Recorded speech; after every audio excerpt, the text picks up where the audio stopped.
food programs, school pantries, street pantries are trying to meet need. When they're dealing with people who are fully employed but still needing help to feed their families, particularly where there's an intersection with issues like disability or domestic violence. And that's one of the key points that I want to make about how the cost of living pressures are affecting our community. What happens when you live in an expensive city, a city with high cost of living pressures, and then those cost of living pressures hit families who are already funding, for example, disability support services for their children, or when families who are impacted by domestic violence seek safety and they go from 2 incomes to 1 or less. When you look at the bills and you say, I'm spending X dollars on early intervention for my 2 kids on the autism spectrum, I'm trying to keep our family stable by staying in our nice familiar home, even though there may have been a breakup in the family. So actually, I find that I have no money to buy fresh vegetables.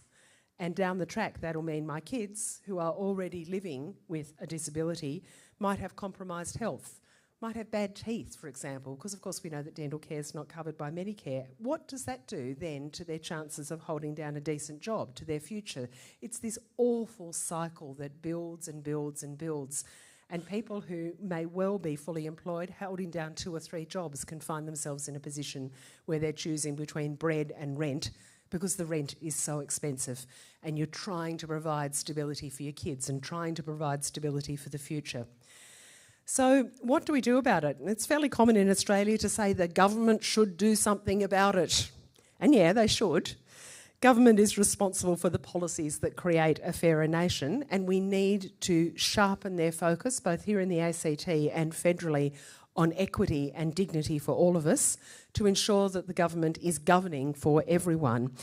And I've got no doubt that our Senator will have something to say about this. But I also want to talk about how policies can help us build a stronger community sector. As I said, many of you will be aware that we're currently fundraising for the Canberra Day Appeal and hundreds of local charities.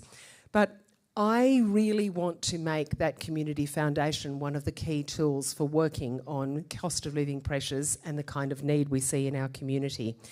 If I can really get this community foundation moving, there's a much bigger potential that turns government into a partner and helps put the answers in the community's hand. So very briefly, in places like Canada, where community foundations are well established, a city like Canberra would have a foundation with maybe $100 million invested, a lot of money for community building. It becomes about more than grants to charities, but the cornerstone of a civil society, because the foundation can start investing in solving major problems in partnership with government. So the projects and the potential becomes bigger. You tackle, for example, not grants for charities, but youth homelessness itself, or creating employment in the disability sector through founding social enterprises or providing a whole social enterprise hub. I don't actually want us to be entirely dependent on the government to solve every problem. Here in the ACT, that will frankly always be pretty small change, because the revenue base for the ACT government is always going to be quite small. Instead, I want it to be easier for governments to form partnerships with us all, where the whole community determines the path forwards together, rather than being at the beck and call of short-term political agendas. I actually think we can be better and stronger that way. I think we can meet the need I've just described better. It's a really significant shift in thinking, but there is some huge potential there. Very happy to talk until the cows come home about this, but that's not why you're here. Please think it over. Donate to canberraday.org.au, and let's look at all the ways we can build a stronger, better Canberra together. Thank you.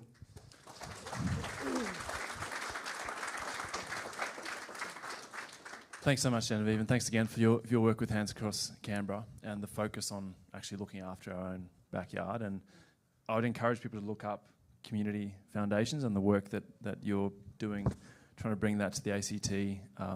Amazing success in Canada, some really cool examples. Next up, we'll hear from Dr. Devin Bowles. As I said, ACOS CEO, really on the front line of you talk cost of living. Thanks for the work that you and your team do. We're going to hear more about the impact on the ground on social services.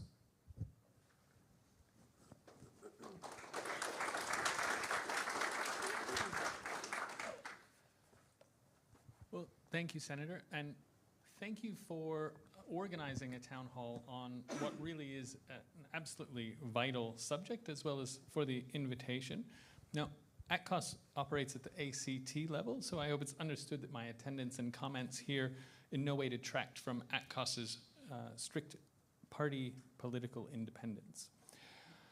Now, if you're here, I think you already understand that cost of living pressures are creating a huge amount of hardship in the ACT.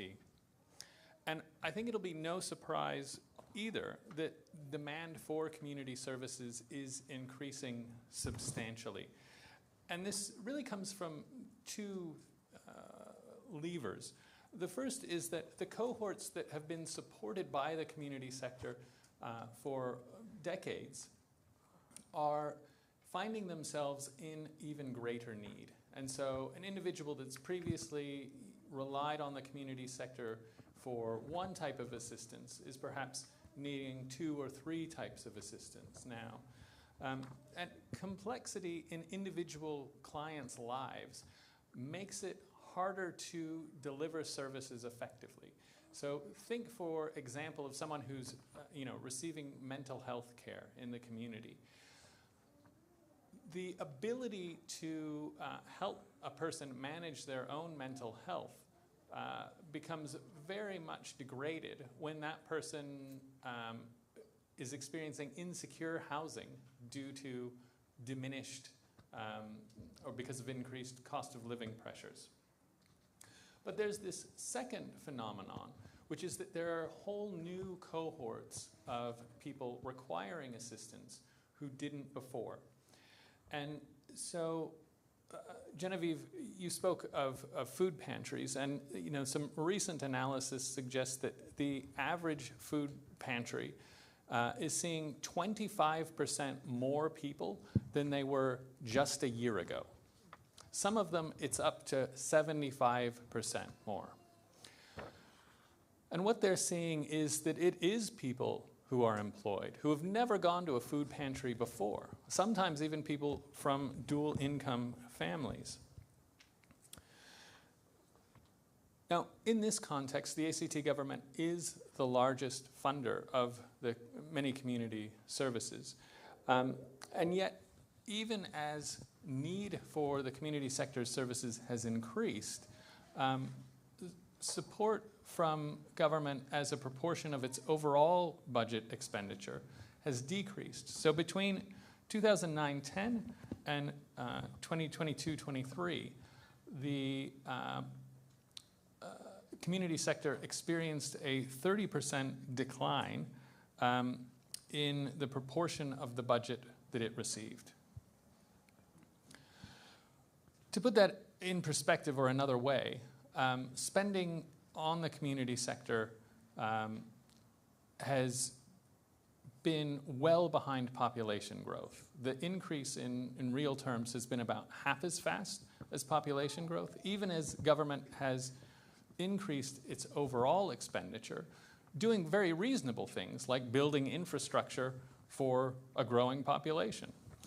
So it's not going to surprise you that ACCOS, as the peak body for the community sector, is calling for more funding for the community sector from government, recognizing absolutely the constraints that they're under, but also recognizing that really the only way out of deficit is to invest more in upstream services that keep people out of hospitals. So that sort of investment is often done best in the community sector. So what I've said so far I think won't be of a great surprise to you, but it might be more surprising that I'm going to say that actually funding for the community sector is not anything like the whole answer. Because underlying all of this is a long-term trend in Australia towards widening wealth inequality.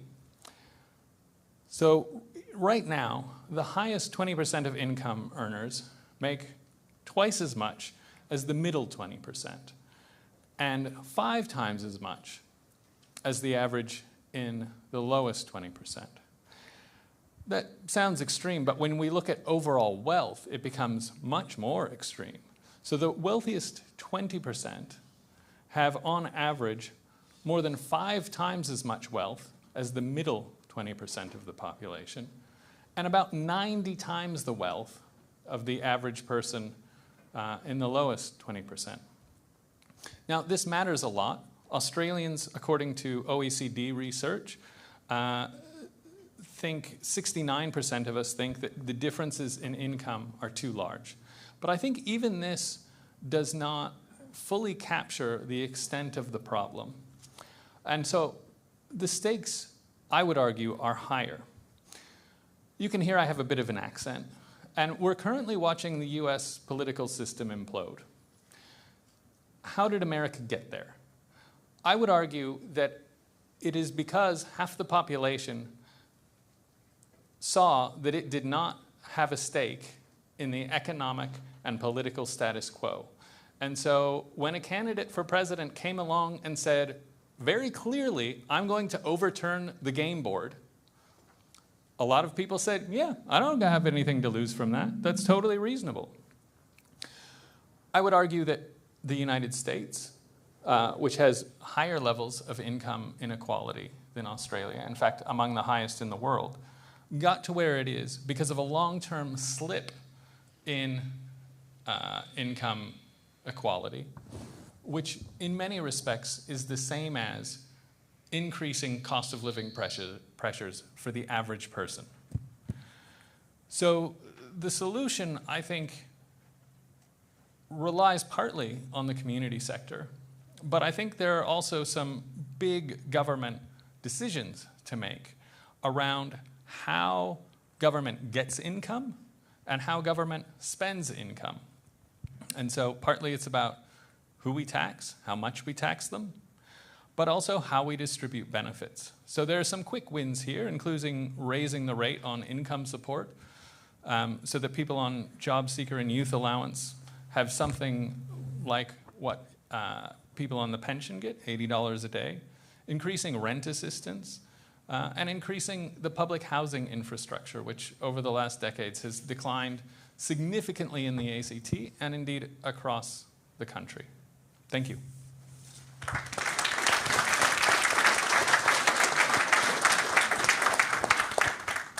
Thank you, Devin.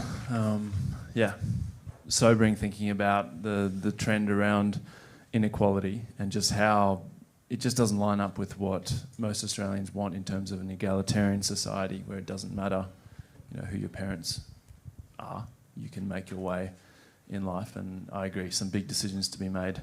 I thought I'd quickly just go through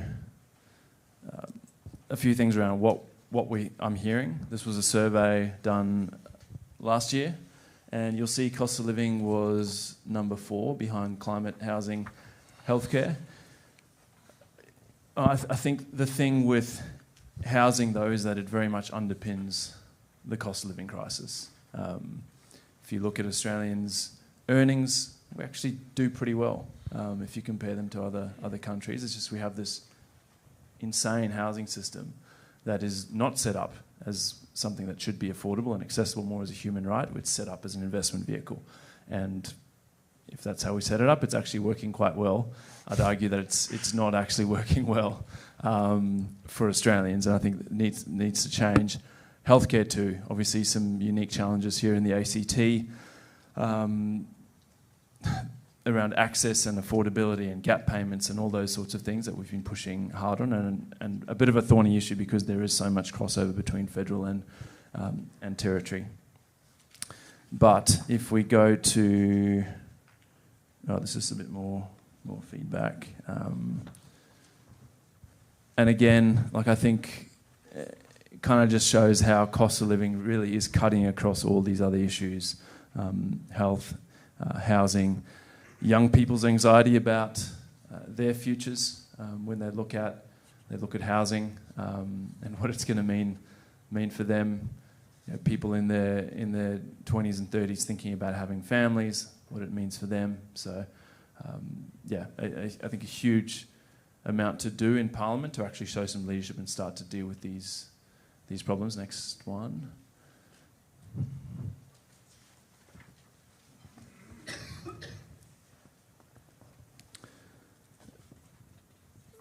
Put this one up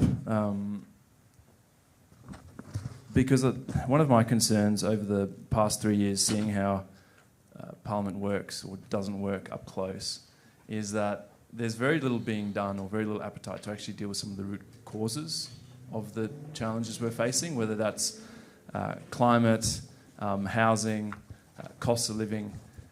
There's a real focus on, okay, what are some short-term measures that we can announce and say we're doing something. To actually deal with root causes, you actually have to upset some vested interests, people who are benefiting from the current system. And if you look at climate, we know who they are.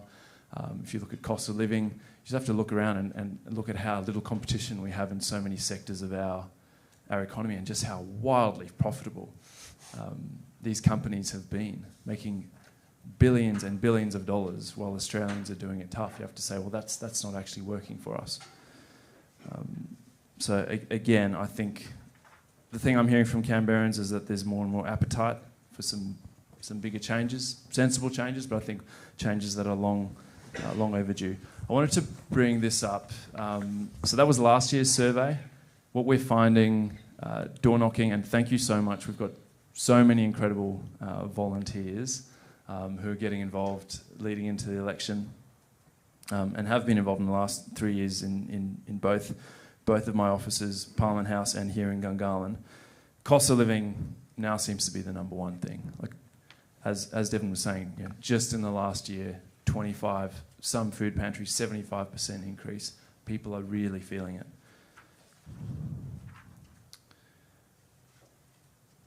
This is some feedback of what is coming in on emails. So we get, I think, between 1,000 and 2,000 emails a month from Canberrans about specific issues, ideas, and again, some great stuff. One of the things that myself and other crossbenchers have been pushing hard is household and business electrification. It's a way to actually save money every year into the future. It's not a one-off $300 energy rebate. It's thousands of dollars a year, and we have that technology ready for us, and we've been pushing for programs to actually ensure that people aren't left behind, and we can have that rolled out. I've talked about competition, scam protection.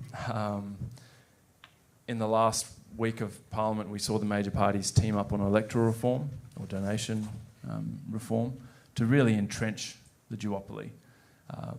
Not a single, actually maybe one crossbench in the lower house voted for it, but no one else voted for it. Terrible deal, and from next election, it'll make it incredibly hard for independents to get elected.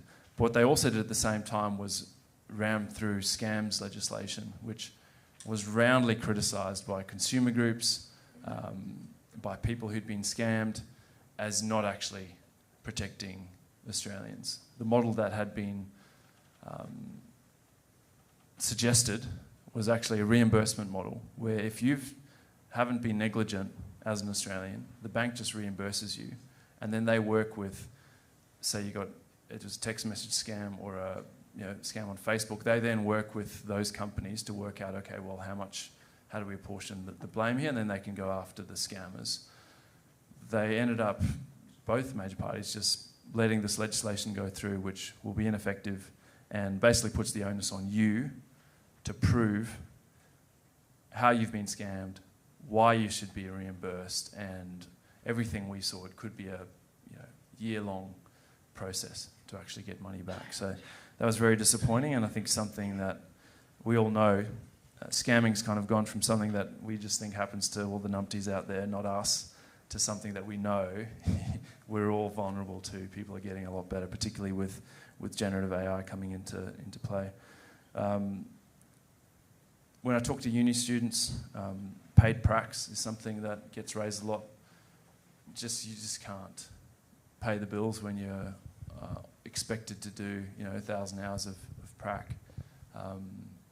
What are you meant to do to your jobs that are helping you get you through uni? Increasing the rate of things like job seeker of youth allowance. They're currently below the poverty line, and that's just a political choice as a country. I think we should all be proud that we have a safety net, but I think it should be something that's above the poverty line. Job-ready graduates, for anyone who's recently gone through uni and done an arts degree, you'll know that you're looking at 40, 50 grand now due to Scott Morrison's changes. Widely criticised, it's not working. Young people don't make the decision on what to study based on how much it's going to cost. They decide what they want to study based on what they love, and I think that's a good thing to do. That needs to change. Unfortunately, it hasn't. And then we've heard a lot of talk about reforming HECS, and the government saying if they get re-elected, 20% off HECS. One of the, I think, more practical things is actually to change the date of HECS indexation. So currently, you get charged indexation or interest on 11 months of payments that you've already made to the ATO, which just seems extraordinary. And this has been going on forever. And so we've been pushing for that to change. Healthcare again, doing a lot of work on GPs, which is really the federal part of healthcare in the ACT. Some policy progress. Myself and other crossbenchers managed to get an agreement with the government to roll out electrification pilots in every state and territory. So you're looking at like 1,000 households in a suburb, really to work through some of the big issues in terms of regulation and to show that this can work, this technology is here.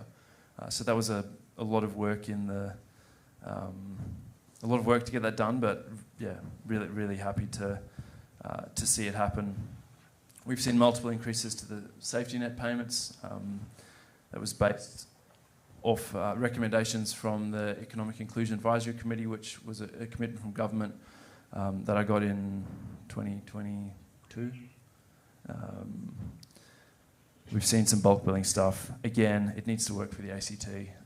Everything we've seen says that it probably won't, so we'll continue to push them for a tailored solution. We've talked about HECS. Abolishing the activity test was very welcome. It's a good move towards evidence-based policy. And one of the other things which I found astounding is the airline industry and just the duopoly in there and how much we're all getting ripped off. And so negotiated some extra money for the ACCC to monitor them, but clearly I think there's so much more work to do there.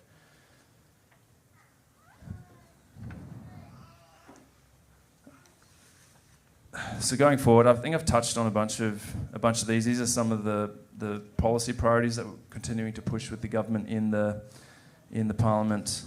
You can check them out on the screen. On top of that, I've got a whole range of private senators' bills, from a duty of care to young people and future generations on climate, to actually requiring the government of the day to have a housing and homelessness plan, which seems pretty nuts that we don't have one as a country. It's backed in by over 100 experts and organisations who work on housing and homelessness, and I think it would probably be a good start if you want to try and solve a crisis to have a plan. But we'll continue to push that. So maybe let's go to some questions. We'll go straight to Slido, Tash. So the guys are just going to get a couple of Slido questions up that folks have been submitting over the past 24 hours or so. And then people have been voting on the most popular ones that they wanted to see answered. So the first one is, do you support a Medicare-style approach for dental services in Australia to alleviate cost of living pressures on households, especially pensioners? This is something that does get raised quite a bit. I think we have to look at ways to include dental in Medicare. The thing that comes back from the major parties is, well, we can't afford it. And so I guess that comes down to our tax system. My response to them is almost always, well, until you start actually getting some revenue from our gas exports, I don't want to hear that argument. I don't want to hear that we don't have money for this or that. So I think it really is about priorities. And maybe, Devin, if you want to jump in on this, I think some people who can't afford to see a dentist maybe just think, oh well, it's just dental, but I think it's so fundamental. No, the fact that Australia has Medicare is great. As someone who came from America, I really value it. But as a health professional, there's no biological reason that part of your health gets covered by government, but then when you get to your mouth, it stops. And, that evidence is really clear that poor oral health affects overall health, not least mental health, but also poor oral health increases your risk of a heart attack. I mean, there's absolutely no reason to draw a line between the two.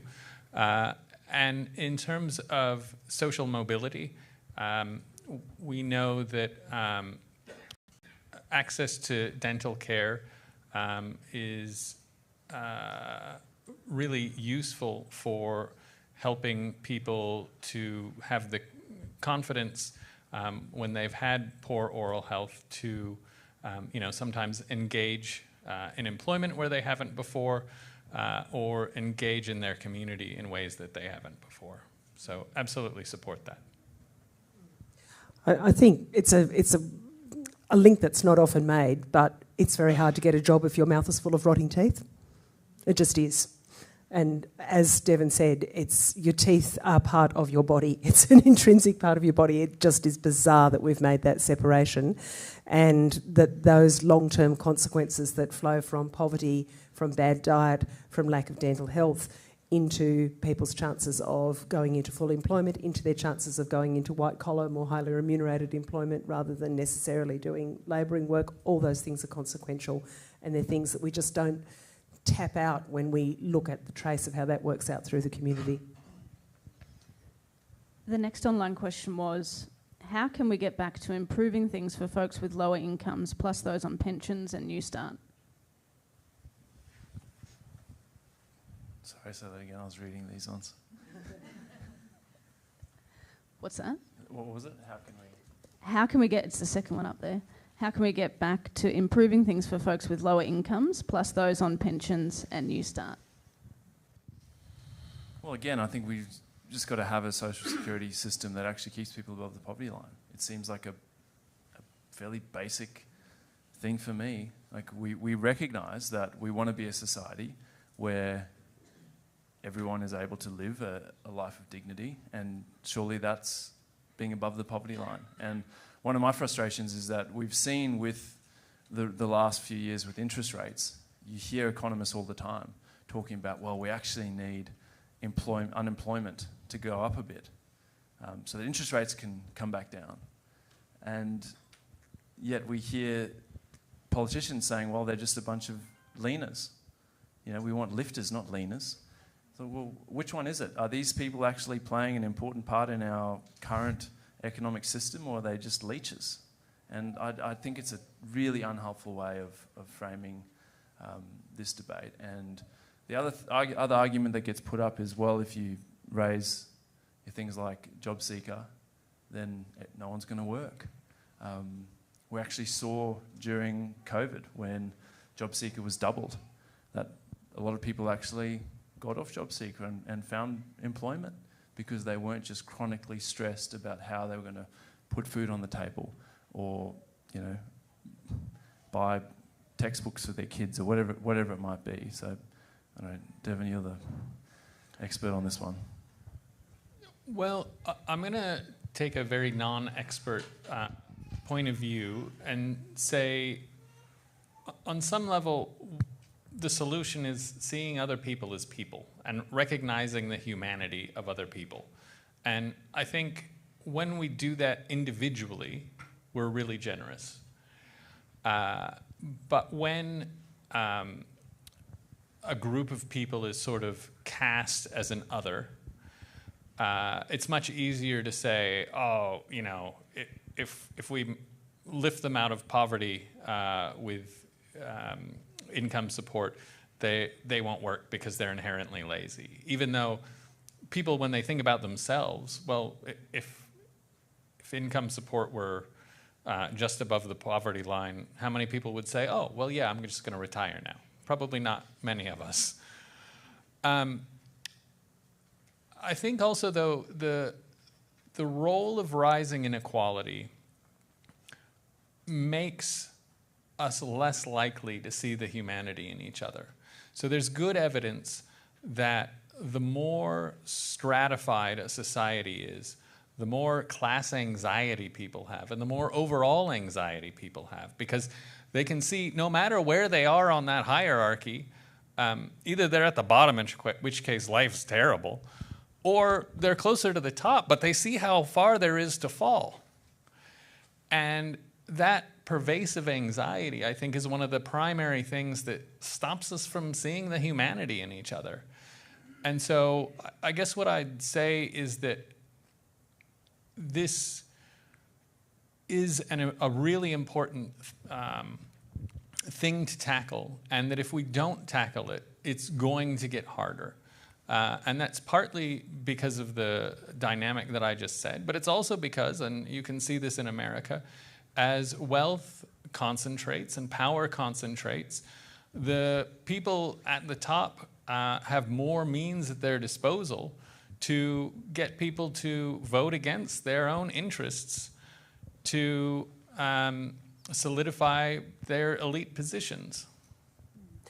I just wanted to add, if I could, some of you might have seen this, I wrote an opinion piece which has been published on the Riot Act today about the current challenges to diversity and inclusion, and this goes towards this idea of giving people a fair go and giving people a leg up to make their way forward. We're seeing a lot of challenges at the moment about supposed favours being done to people, and it's often people who have low incomes, it's people who come from different backgrounds, people who are stressed in some way or another, refugees, migrants, women, people of colour, all those kinds of things.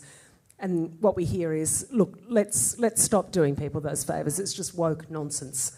And I think to myself, aren't we just trying to give people a fair go? Isn't that what this is all about? That we are all stronger and better when we give everyone the opportunity to use their intellectual capital? Aren't we better as a nation when everyone has the chance to have an education, everyone has the chance to grow up in a home where there's enough money to feed the kids, for people to be clothed appropriately, to be educated freely, and then those people build the next generation? That seems to me like common sense. And when we stratify the community in this extraordinary way and we say that there's this bunch of people at the bottom that are just completely hopeless and we're not interested in them and they don't deserve to have the means of keeping themselves and their family together, then is it any less likely that those people would not also have something to give to this country? It's stupid. It's a waste of resources. It's false economics. And I think it's really regrettable if we depart from the Australian values of the fair go and we start stepping into this world of everyone's an other, everyone's someone that doesn't deserve to be seen as a human being.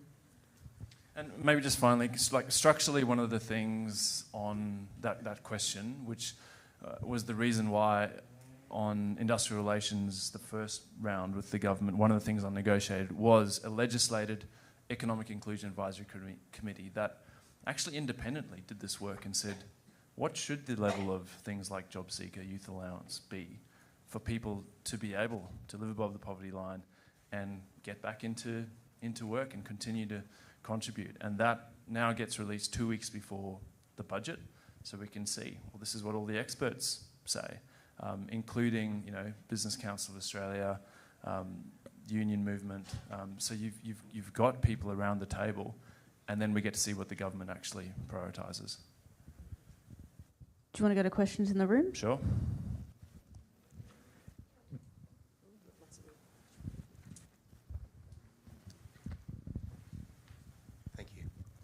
Thanks, everyone. Thank you, Senator. For the past couple of years, the Labor government has been bragging that they've been able to put the budget in black, meaning they are now taking money and paying back down foreign debt.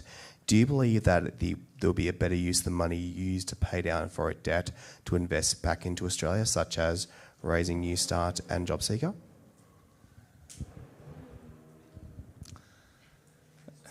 It's a really good question, because I think there's there's, I think, really strong arguments on both sides that over the long term, we'll have more money to actually spend on Australians if we don't have so much debt and we're not spending a lot of money repaying debt. I was quite critical of the government boasting about their surplus at a time where they decided not to raise things like JobSeeker. And I think at a time where so many Australians who have jobs, some families who have 2 incomes are doing it tough, I think we can't lose sight of people who are actually, truly doing it tough. And you just have to go down to any of the shopping centres in Canberra now. Go down to Dixon shops and see what's happening to our society. So again, I'd probably come back to the question of the government around revenue. Like, why do we give our gas away for free to these multinationals? Why do we allow Meta, Google, all these companies to profit shift and take in billions of dollars worth of advertising revenue from Australian companies and then say, well, actually, we've got to pay our parent company overseas and we didn't make a profit? It's frankly ridiculous. And so I think there's a huge number of revenue streams that we could be actually tapping into to pay for things like that and also pay down some debt. I just wanted to add with those figures I mentioned early on about the 40,000 people in Canberra who live in poverty and 10,000 of them being children. I had a real challenge when I wrote about this a little while ago, and someone said, well, 3.5% employment and 450,000 people, and your figures don't add up. And on that point about Newstart and how low it is, well, they do add up because quite a number of the people living in poverty are in full employment. They're working in 2 to 3 jobs. And if they are living effectively in poverty, what does that mean about the people who are on Newstart? That is a huge indicator that you can live significantly in poverty while working your guts out in full employment and, according to various people in various governments, being a great citizen and still not being able to feed your kids. Yeah, I mean, I've spoken to a guy who has a full-time job, works and lives in his car. Someone else who works at Canberra Hospital lives in the caravan park. I think this is the reality of a lot of Canberrans. Natasha. Hi there. I'd just like to add something to the idea about housing. We all tend to forget that many years ago there used to be lots and lots of hostels so that people moving cities, not sure what was going to happen, leaving homes, breaking up relationships, could move into a hostel. They don't have to have their own bathroom, their own kitchen. Lots of people can live very well in a hostel, and I think we should be building more of those. So that's just an idea to put out there. Thanks. Thank you. Something that Senator Jackie Lambie from Tasmania has talked a bit about in the Parliament, actually, saying that she thinks there is a role for that. Yeah. I like the question about housing. If you look around, there are many, many lower cost dwelling opportunities that I've not heard talked about in this country at all. There are companies that offer you a transportable, not a trailer with wheels on it, a building that could be 35 or 50 square meters. It doesn't require a 350 square meter block of land. You could probably put 10 of them there. Yet we have small blocks of land with 30 square houses on them. Next point I wanted to make, there are enormous bit of evidence about how many people volunteer in Australia. I'm one of those people. I've been retired for 20 years. I volunteer all over the place. You are a treasure then. You are an absolute treasure. But there is no recognition other than the Volunteer of the Year for tradespeople, for people who are working, not tough, they're working well. They're starting small business. There's not enough publicity, recognition, talk about that. The ABC, people listen a lot about the ABC. It's all over the place. It's like a shotgun approach every morning. I'm glad Ross is back, but gee, I wish there'd be some more focus. And the other thing that I wanted to say is, I saw 15 years ago, I walked into a car dealership. They had a $1.3 million car on the showroom floor. I said, what is this doing here? I was told there are a dozen people in Canberra who could walk in today and pick it up and walk away. And Dick Smith has talked for decades about the very wealthy who are not philanthropists. You know that there are philanthropists all over the place, and they're not all multi-billionaires. There are people who recognize, I can give a bit. Sometimes they have an estate worth hundreds of thousands of dollars, and they earmark a significant portion of that for the kinds of services and whatever that you're talking about. Volunteers, find more variety in housing, and let's talk about it. The things that you have done, David, I haven't read about them at all. Why? They're not picked up in the mainstream media, and people my age are struggling with computers, much less trying to keep track of all the different social media entities. We do try and get them to cover it, but yeah, I know. It's their choice. The question is, how can you get governments to do what every homeowner has to do, and that is look carefully at the priorities you set for your expenditure and keep those priorities in focus, not be swayed unfairly by a few noisy people, whether they're on social media or whether they're very wealthy. Get a focus and keep to it. That's my question. How do you do it?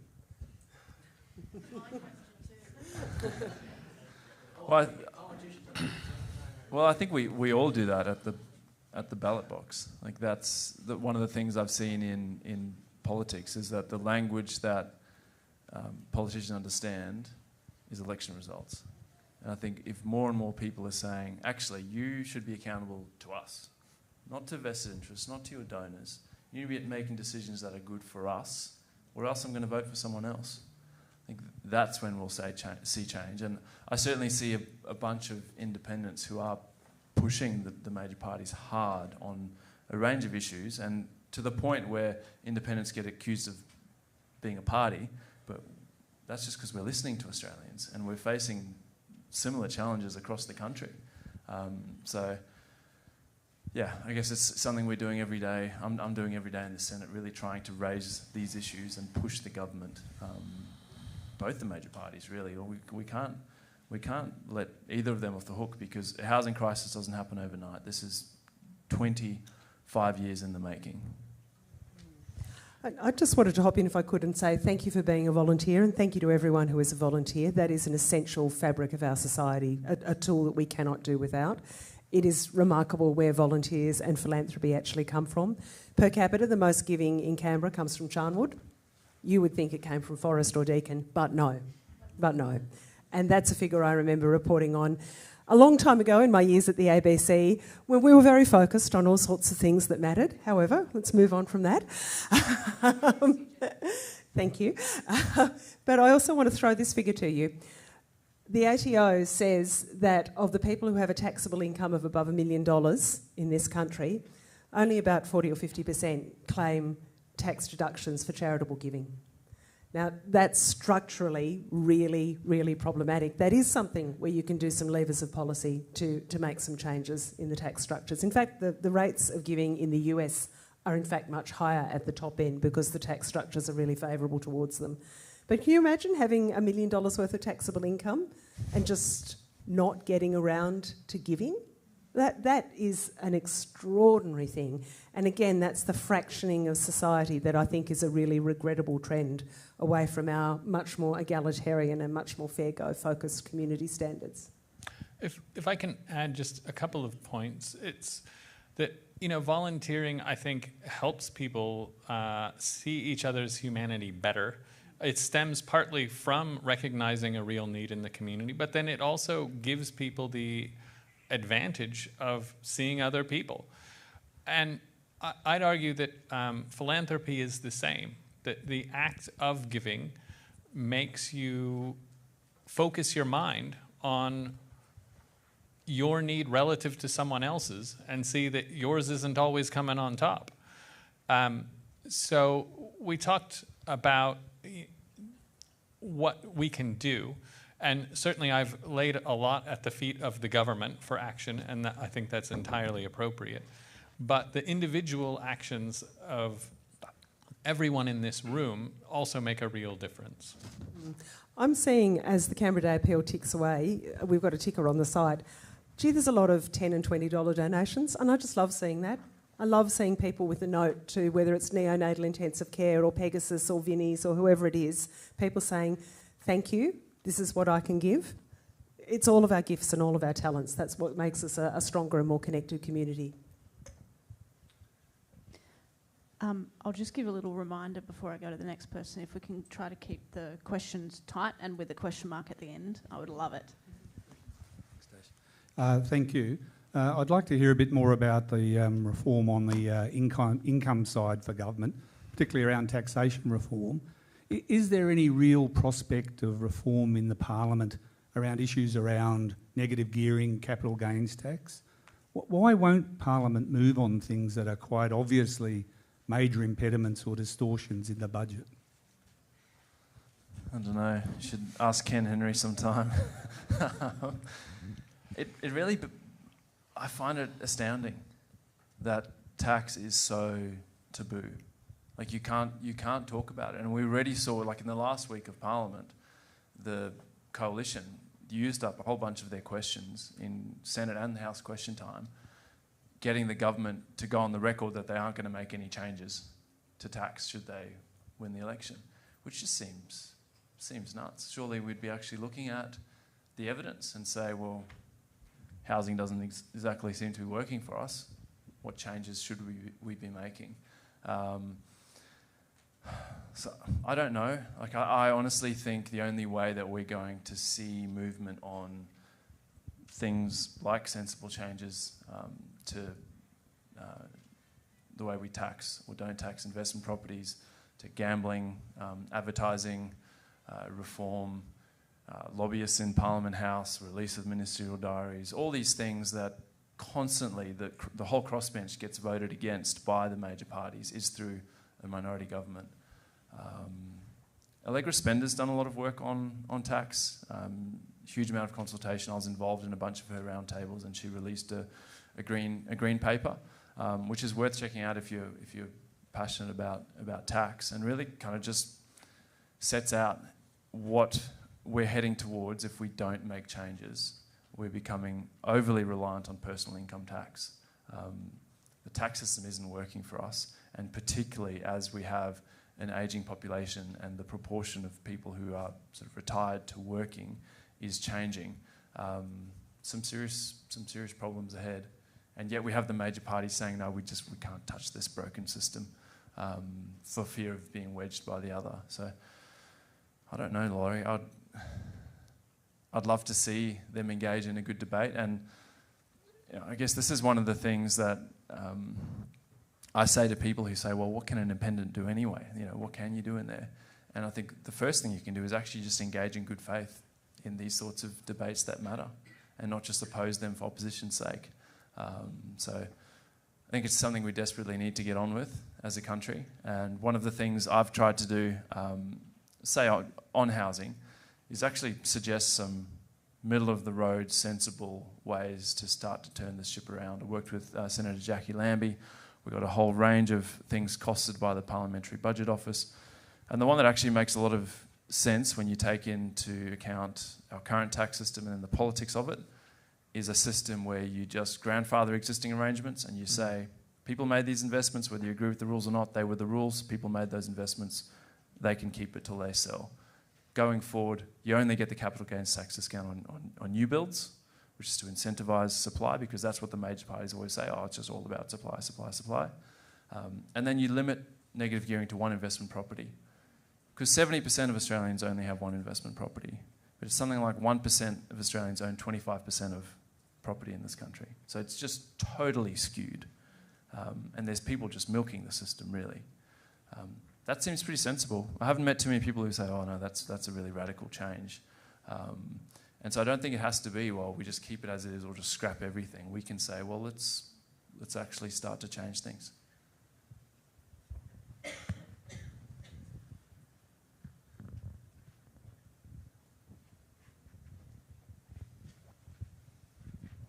Firstly, thank you to the panel for tonight. It's been really good, really insightful. So I think I heard the figure of that Australians have spent $31 billion on gambling this year, or at least I think it's 31 or 32. and it's more than the government spends on aged care, Yeah. which is simply incredible. Yeah.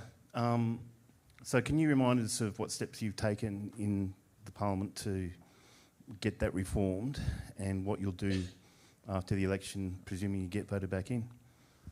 Thank you. I mean, yeah, this is a huge issue. We are the biggest losers in the world per capita when it comes to gambling. And we've just seen a tragic lack of political leadership and courage from the Prime Minister on this issue. Quick background, everyone knows it's an issue. The government actually set up a inquiry into it, led by the late Peter Murphy. They looked at it, did some really amazing work. Like, there's some clips sort of on YouTube and floating around the internet of her really taking some of these gambling CEOs to task over their business model, what they're doing to Australians. That committee then made 32 recommendations, unanimously supported across the Parliament. Not a single party or parliamentarian read it and said, "No, I don't like this, I'm going to make some additional comments or a dissenting report." It's a roadmap that is basically treating a public health issue as a public health response to a public health issue. It's harm minimisation. The big one that everyone's talked about is banning gambling ads fully over 3 years to give sports time to find other sponsors and other arrangements. And I guess this is something the crossbench has pushed hard on for the last 2 years. At every turn we've been pushing. We've held, I think, Lincoln and Geo, who do social media, are sick of the amount of the number of press conferences we've done, pushing the government to do more estimates. I've asked questions. A couple of lower house MPs actually have bills that would deliver on it. So it's one of those issues we'll just keep pushing, because this really matters to so many Australians, and it just doesn't make sense.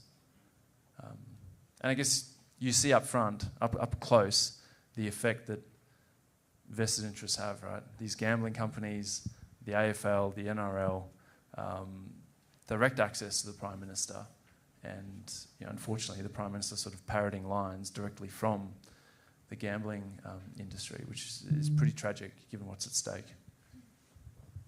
And so I guess in the next, should I be re-elected, I'm going to keep pushing and hope, a little bit biased as independent, hopefully there's a minority government, and this is something that everyone will be pushing.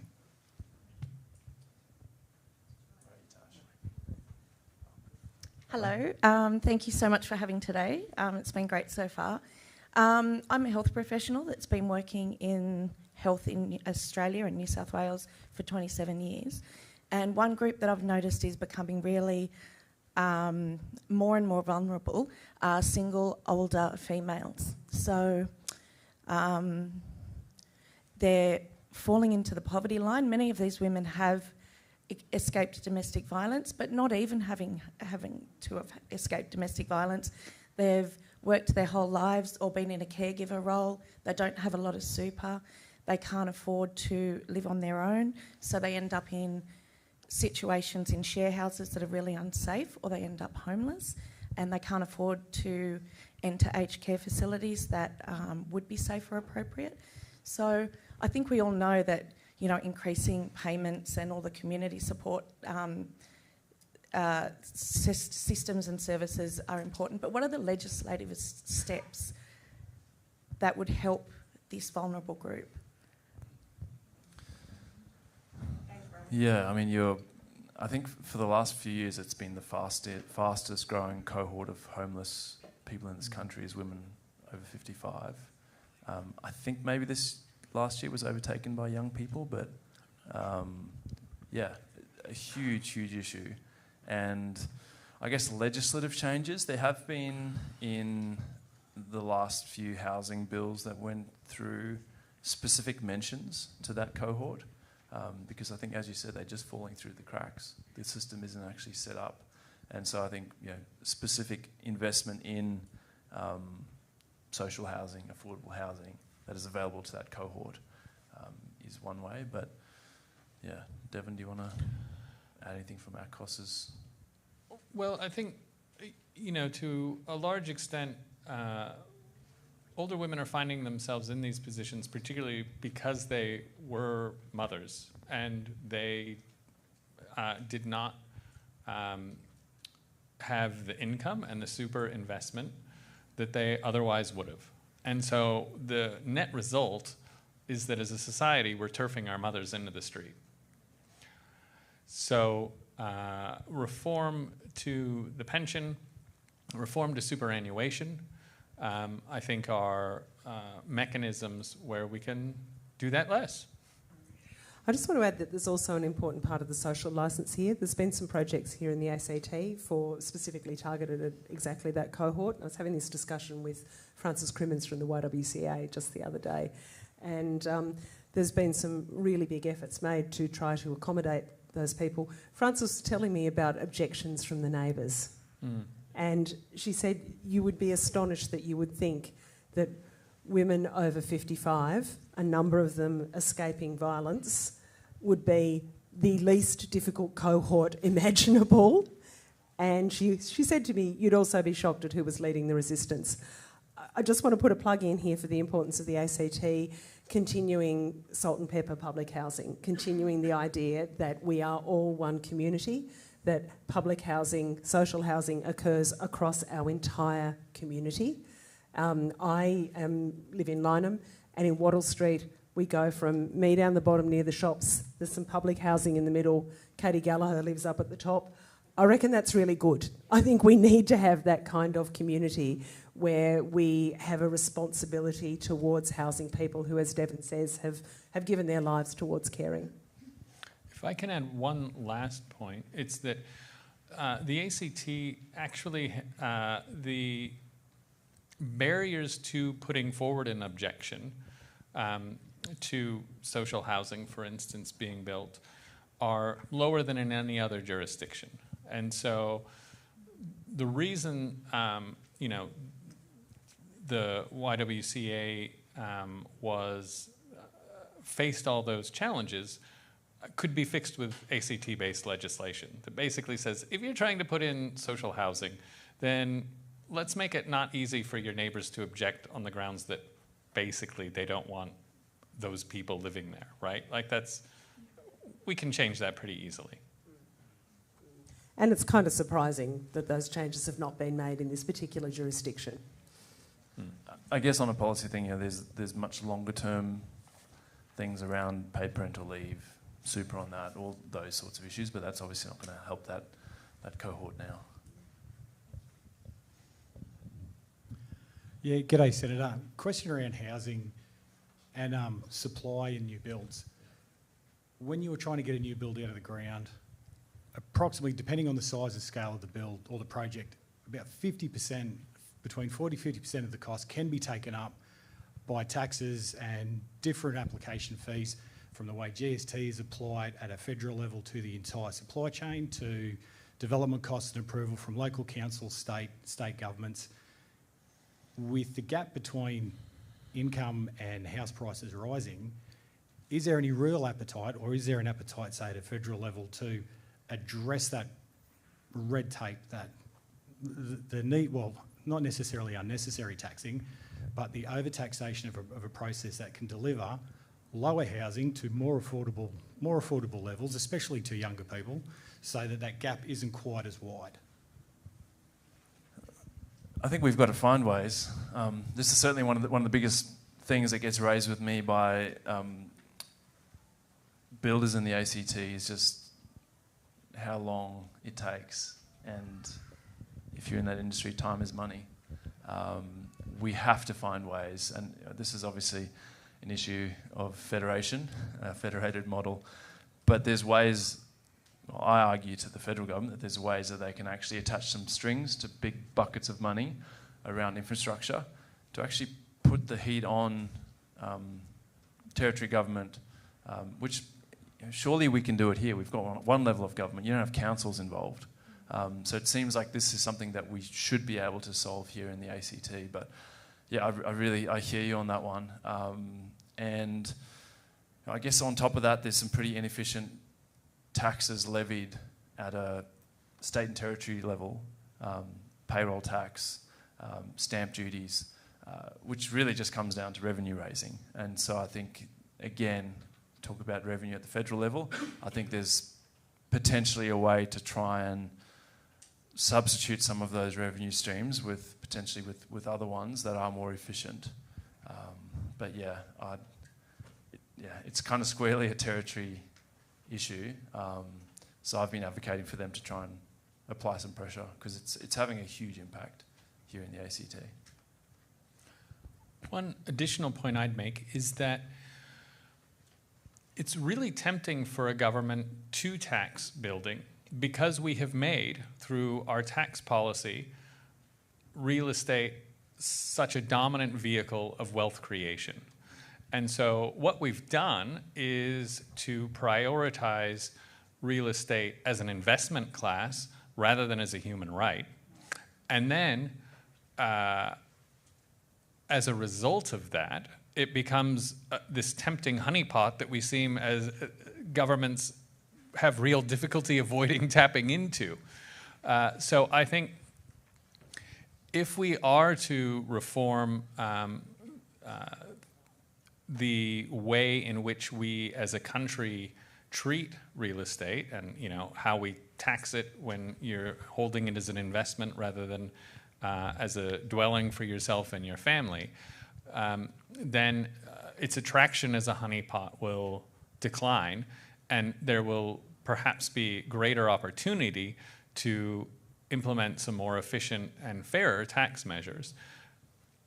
And it is a really difficult one in the ACT for government to avoid because we have such an undiversified tax base.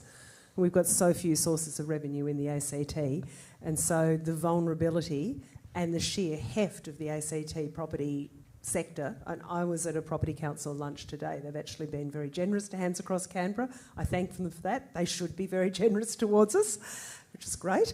Someone said to me, "My God, you got them to give you some money. That's amazing." I said, "Yeah, fantastic." But I think there's a sort of a crippling sort of catch-22 going on here, that the sector is one of the biggest economic drivers that the ACT has. And so long as that is the case, along with GST allocation, there's very little incentive, as Devin says, to vary from the current structures. One thing which I was curious about coming into this, for me, one of the biggest financial impacts I have every year is paying for insurance. It absorbs most of a paycheck, essentially, in order to be able to pay for it for the year at my age, especially.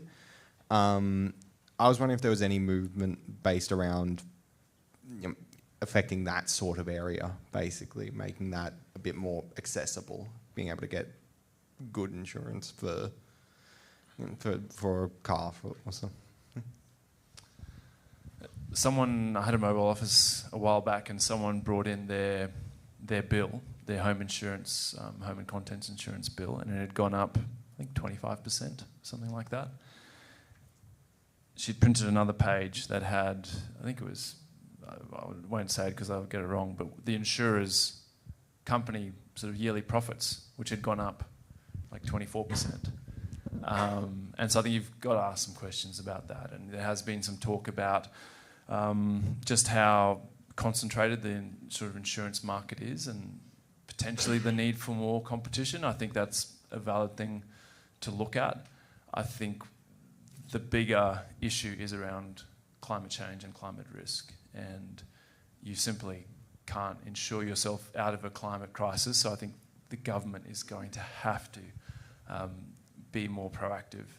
I don't know what that actually looks like, but both in terms of, I guess, where we're building and where we're not building as a start, not building on floodplains, not building in places that we know will potentially be inundated, but then I guess, more broadly, whether there's a role for the government to step in.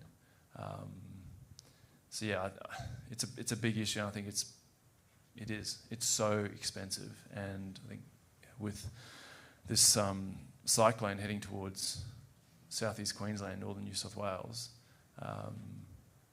we know that there's a huge number of people who would be uninsured And so what will that mean when we're living in a world where we're seeing more and more of these events which hike the price of insurance so less people are insured? And yeah, it's a pretty scary prospect. But it's not a very good answer for you, but certainly something that I can look into more. Thanks for raising it.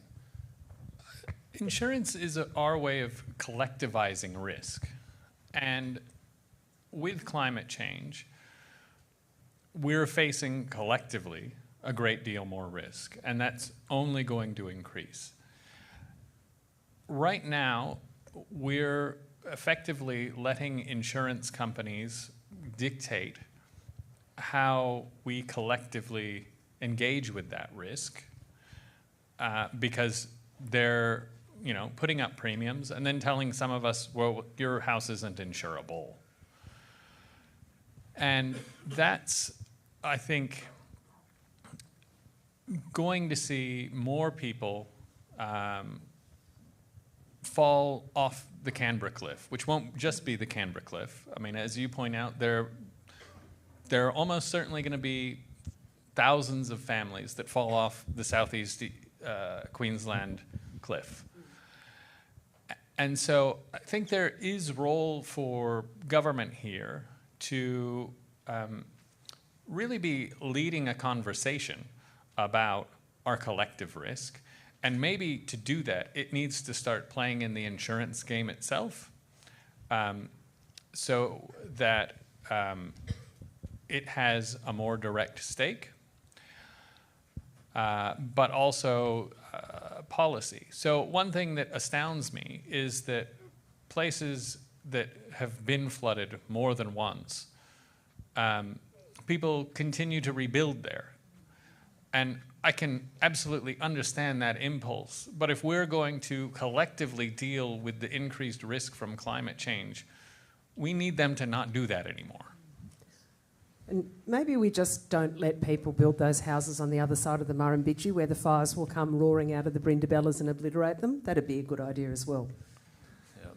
And I mean, on Devin's point, there have been some, I think, fairly sensible people pushing for a sort of polluter pays levy or tax of some sort on big fossil fuel companies to actually start to build up a pot of money to be used in, a scheme of some sorts around insurance.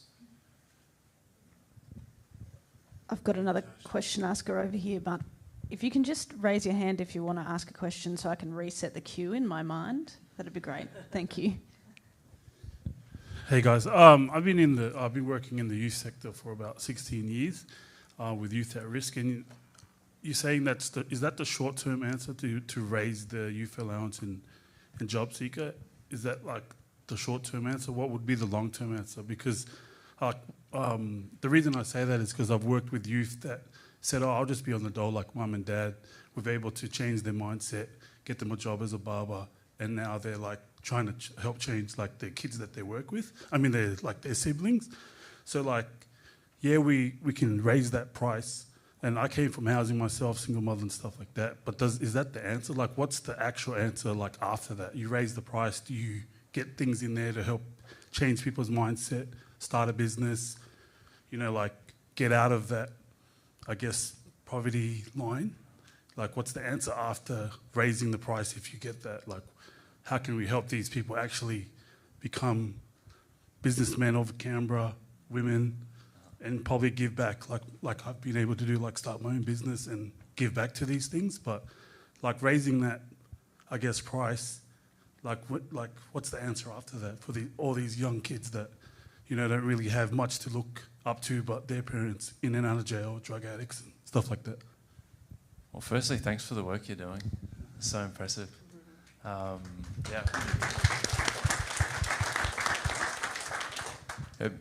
The other, I guess, half of the conversation that has been going on around raising the rate is, I guess, the wraparound services that should come with that. Currently, we have this system of sort of mutual obligations that is basically we pay private companies to get people to tick some boxes saying they're applying for jobs so that they can get payments. It doesn't seem to be working. And there's a lot of scope to actually be doing the sorts of things you're doing, working with people to help resolve issues or get some training. And there's a whole bunch of countries, particularly some of the Nordic countries, that do this much, much better than us, which is probably no surprise. So I think, it's about imagination and actually thinking, well, how do you deal with this? Do you have anything to... I was just going to say, you've got... It's a small cohort of people who've got a whole lot of other things going on in their lives, isn't it? I don't think anyone wants to be... Most people don't want to be stuck on the dole. Most people don't want to live that life cycle where they're receiving benefit payments. But for those people who are in that cycle, it's about digging deeper and understanding what the factors are that would lead people to that place. And that's often a really sort of hard thing to resolve. I certainly remember hearing many years ago, I've interviewed lots and lots of ACT police chiefs over the years, and that the number of people who are sort of regular visitors, frequent flyers in jail, is quite a small proportion of the Canberra community, and there's quite a multi-generational thing, but it's really hard to break that nexus. I don't have an answer, but I think that's kind of what you're getting at, that it's not just the price point thing, it's what the deeper social issues are that are pushing people in that direction. Devin, have you got some thoughts? Yeah, and this would be a place where the community sector as a whole and volunteers as a whole absolutely have a role. And if, on some level, what poverty does is it takes up all your time. It's exhausting to be poor. It takes all of your time. And so lifting the rate helps people address that. But it also tells them that they are valuable on some level. And that's something that money alone is not going to do, although we do have a very money-focused society in some respects. But that is where the community sector and where volunteers play, I think, a really important role. And so I'm sure in your work as a youth worker, much of that is connecting with a young person and seeing value in that person. And so, again, thank you for that work. That's an absolutely essential component. And everyone would rather feel valuable and feel like they do have something to contribute and then go contribute it. One of the things that we can do if we really get sort of the community work in the not-for-profit sector right is we can start to invest in things that are sort of way upstream.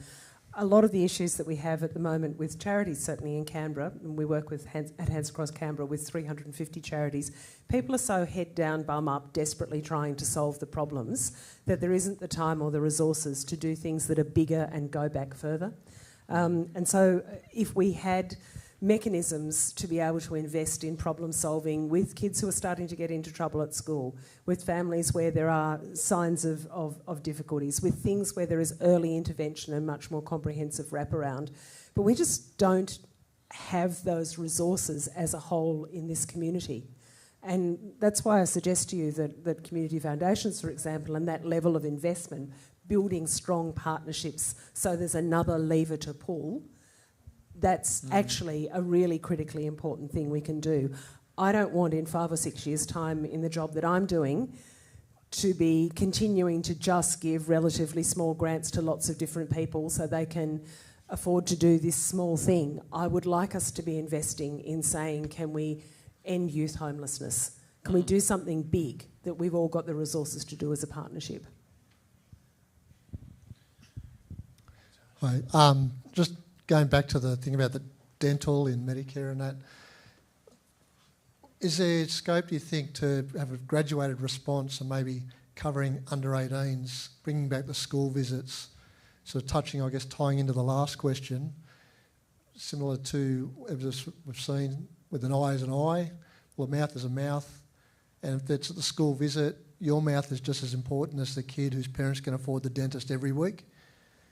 The kids learn that, develop that culture in terms of protecting their own dental health, self-esteem. They're valued as much as everyone else. So the on-flow effects of that, so not just the face of actually fixing the teeth problems, get them early and reduce that burden of dental problems in adulthood, and maybe approaching it that way, especially returning to the school visits at least. I think as much as the cost, fear and shame is a hurdle to visiting a dentist. It's a great question. I actually met with, I'm trying to think who on the team was, met with a psychiatrist who's a dentist who's gone and retrained as a psychiatrist and is working on kind of the impact of dental hygiene with mental health, and so passionate about seeing more young people have access to it. We do still have a national scheme that is means tested for children. I've asked the Parliamentary Library to write me a brief, so I'll be able to tell you a bit more in a little while. But I think you're right. Like that should be accessible. And again, if it is a huge sort of budget concern for the major parties, I think most people would say, okay, well, let's look at some sort of means testing as a first step, so people who genuinely can't afford to see a dentist can. And you'd obviously start with kids, but either of you have anything to add on that? No. But thank you. If you want to give someone your details, we can definitely check back in with you when I know more. Thank you, Senator, for organising this town hall. My question goes to Genevieve, and thank you to both of our speakers here tonight. Genevieve, you mentioned, I think, the requirement for a food bank. Now, we have several small ones. I mean, there's Food Bank, ACT, New South Wales. I'm not sure what we get out of that. Oz Harvest and St John Care are some that come to mind. And then when you mentioned foundations, you mentioned the idea of doing something big. Can you elaborate on the food bank idea, and also can you give us some idea of how short we are in food security at that sort of level? Are we 50%, 20%, 10% of the way there? What are we looking at? Look, I'd struggle to give you a figure, but I can tell you that it's growing, that it's significantly growing. What we've got at the moment is a whole patchwork of attempts to solve the food security problem. And we've got a bunch of people. We've got the Salvos, we've got Vinnie's, we've got Oz Harvest, we've got the street pantries, we've got Helping ACT, we've got things like Holy Cross at Hackett, which is a food co-op. We've got a whole bunch of things that are happening. And what I'm trying to work on with Muhammad Ali, and those of you who know Muhammad Ali from Helping ACT will know that he is just an unstoppable force, and that he and I together are making quite a lot of headway, which is quite good. What I'm really looking for is a place. I think there needs to be a central axis for food supply. I'm talking at the moment to a developer, and I've said to him, I need a concrete slab and a shipping container and some electricity, and we need a structure around that. So if there was a central place where there could be food storage in Canberra, where people who are small operators could come and share in that, perhaps in a cooperative model, that's what I'm envisaging. And I'm being challenged to be able to think of that and iterate it out in a 5-year and then a 10-year plan to where we need to get to. But one of the things that happens in this food supply question, and it happens a lot in the not-for-profit world, is that people step up with huge passion and huge generosity, and then they burn out because they don't have the resources and they don't have the backup to make it work. And I've seen this as a journalist and in the not-for-profit sector over and over and over again. So you need to back them in. You need to say there's a structure around you that can help you access food at discount prices, where you can store your food, where you're not doing it on the lawn and annoying the neighbours necessarily, where those kinds of things can actually make the whole thing more coherent. I was really shocked that Helping ACT is now providing breakfast programs to, I think, 8 schools, most of them south side. I just am horrified that in a city as wealthy as this, we have children going to school hungry in the mornings for multiple reasons. But it's a real and it's a growing problem. Kirsty from Tucker Box at Hackett tells me that the oldest person that uses her food co-op is 96. 96 and relying on a food co-op. She has to triage the fresh vegetables when she puts them out, step them out, because if she put them all out at once, there would be nothing left. That's how urgent the problem is. And her clientele have increased from having about 25% of their weekly food needs met by the co-op to 80 to 90% of their weekly food needs met by the co-op. So it's a real problem, and I'm horrified, but I reckon if we can get a central facility, it's a starting point. I think one of the issues is that as need has really increased quite dramatically in a few years' time, what's happened is that the solutions that were, sort of from the ground up have been stretched to a point that we need a degree of systematic coordination. And I think we clearly need more funding in that space. So this is one of the sort of growing pains, I guess, of almost needing like a phase change, if that makes sense. It's a real issue, and it shows what happens when cost of living pressures are as bad as they are now. We're pretty much at 7:30. We just wanted to run through a few slides with sort of practical assistance. If you or anyone you know is looking for support, as we've discussed, there are some incredible organisations and people in this town doing everything they can, often doing more with less, as we've heard around funding. So we've got food pantries, housing, again,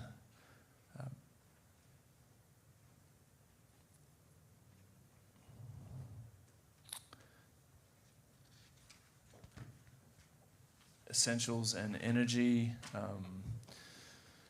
Some amazing organisations there. Get in touch with them.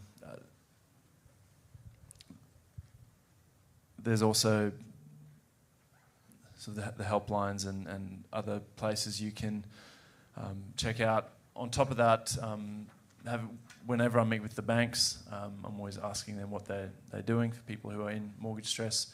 The thing they stress is get in touch early. So if you know anyone who is concerned or not able to make repayments, tell them to contact their bank as soon as possible to try and work something out.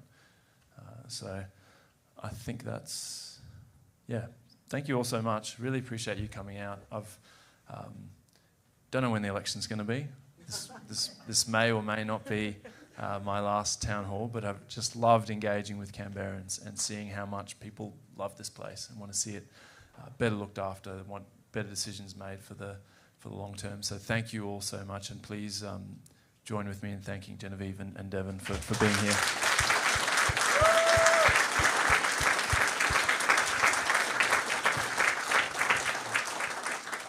And if you have a question or something that you want to give us feedback, there's too many people in Team Pocock t-shirts now, I can't say.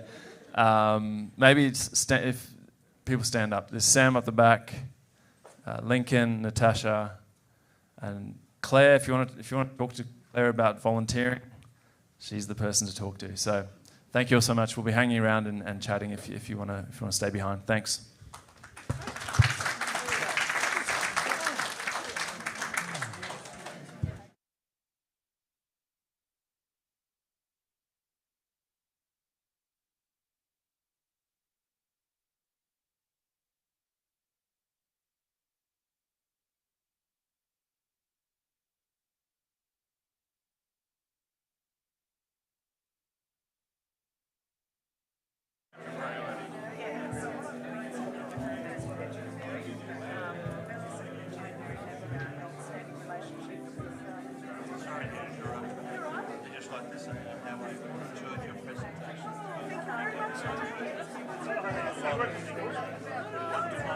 I have a background in poverty and taxation.